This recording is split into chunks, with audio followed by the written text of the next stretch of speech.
Welcome! Today, we are cracking the code on tachyarrhythmias. You know, those abnormally fast heart rhythms that can be both really confusing and, honestly, pretty dangerous. We're going to break down exactly how to identify and understand them step by step using a super clear and logical approach. Okay, let's get right into it. So here's our game plan. Think of this as our diagnostic funnel. We'll start with the basics, then we'll find our first major clue that splits the problem in two.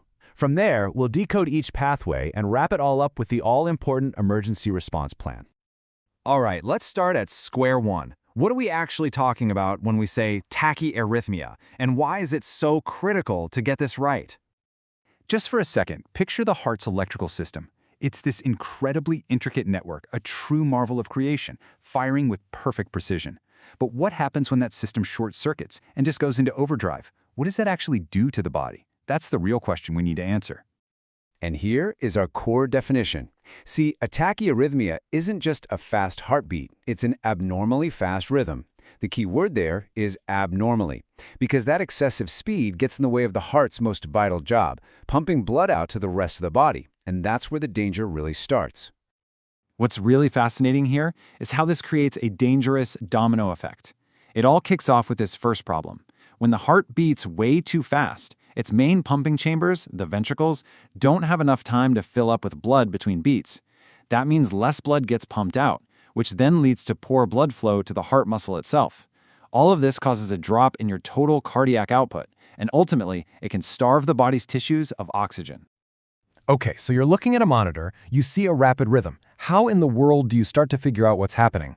Well, it all begins with one single crucial clue on the ECG. This is the most important fork in the road in our entire investigation. And this is it. This is the great divide. We just measure the width of that QRS complex. If it's narrow, we're talking 0.09 seconds or less. The electrical problem probably started above the ventricles.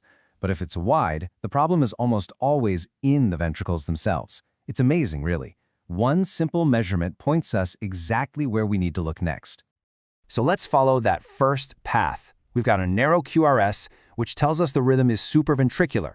That's just a fancy way of saying it starts somewhere above the ventricles. So what could it be? This table is perfect for telling apart the two most common narrow QRS rhythms. On one hand, you've got sinus tachycardia. Think of this as the body's normal, appropriate response to something like a fever or pain. It comes on gradually, the rate is fast but not insane, and you'll see normal P waves. But then, you have SVT, and that's a whole different beast. It's a true electrical malfunction. It hits you out of nowhere, the rate is usually way higher, and those P waves might be gone completely or just look really bizarre. Now before we move on, there is one more narrow rhythm worth mentioning. Atrial flutter. It's not as common, but you'll know it when you see it. The ECG has this absolutely classic sawtooth pattern. It's just unmistakable, a very unique electrical signature. Okay, time to switch gears. Let's head back to that fork in the road and take the other path. This time, we see a wide QRS complex on the monitor. And that, my friends, is a signal that things are potentially a lot more serious and need our attention right now. This brings us to a massive clinical rule of thumb.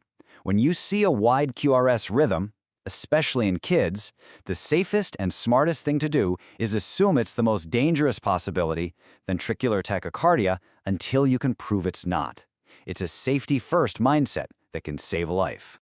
And here's exactly why we take it so seriously. VT starts in the ventricles, the heart's main pumps. The rates can get incredibly fast, and the rhythm itself is just fundamentally unstable. It is at very high risk of suddenly degrading into a pulseless rhythm, which is a full-blown cardiac arrest. And inside the world of VT, there's a particularly infamous type called torsades de pointes.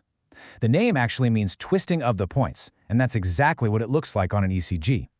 The QRS complexes seem to spiral and twist around the baseline.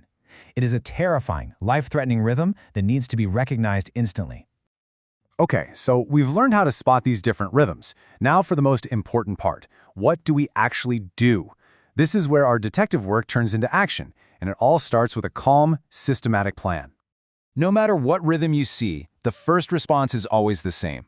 You start with the fundamentals. Support the ABCs, airway, breathing, and circulation. Get them on oxygen, attach the monitors, get vascular access, and grab a 12-lead ECG to confirm what you're seeing. This builds a stable foundation while you figure out the specific next step. Now this is pretty cool. If the patient is stable and has a narrow QRS rhythm like SVT, we don't jump straight to the heavy-duty stuff. The first step is often to try vagal maneuvers. Simple things like having an older child bear down can sometimes stimulate the vagus nerve and convince the heart to reset itself, all without any drugs. But if those maneuvers don't do the trick, then we move on to medication. And for stable SVT, the number one go-to drug is adenosine.